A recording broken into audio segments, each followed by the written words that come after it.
Okay, layers 104.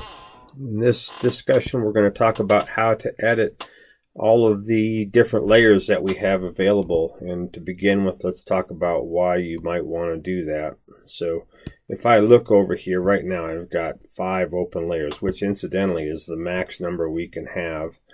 This little event signal here on layer 111, the one we did in the last video. See where this says yes?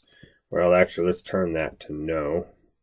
And when I turn that to no, you'll notice the layer event thing shuts off. Maybe I meant to say that that was this layer up here. Maybe layer 100 got reactive, so I'll put yes there, and you'll notice these come back. But that's not what I'm really wanting to talk about. What I want to talk about is what if I need to edit something in here of substance, right? So if I scroll over here and let's say, look, this simply doesn't need to be here. I need to close that. So I'm just going to put a date in. As soon as I put a date in, the computer says, okay, I'm not going to talk about that layer anymore. And same maybe for layer 105. Maybe we're done talking about this as well. It's been talked about for a few days. And maybe this distinction here, I want to call it the November crusts instead. And maybe I really don't like where this designation is anymore. Okay, I've got rid of the 90. Maybe I think this November crust should have been actually down here at 40, and there was some confusion with this old junk layer. And maybe I forgot to put this elevation in, so I'm going to say that goes down to 5,000.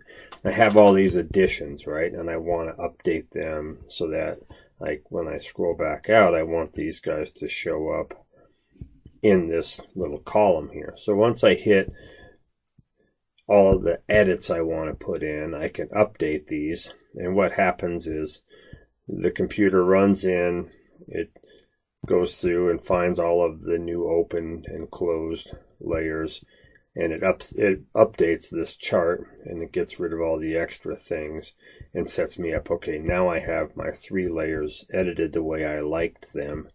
And notice 100, 108, and 103 are all that shows up in here. Oh, 100, I thought I said that had an event in it, so I should say yes there. Put that back in place. Okay, this is all looking good now. So this is just set up so that we have everything in line to be usable the way we want it. So this lets us edit things. Now, wait a second. Didn't I have a layer 111 that was in here that I just got rid of? I wonder if maybe I want that back. If I click on this and I put in the 111, I can say, oh, okay, yeah, this is 111. And I want to, let's reopen 111. Maybe we closed it too soon.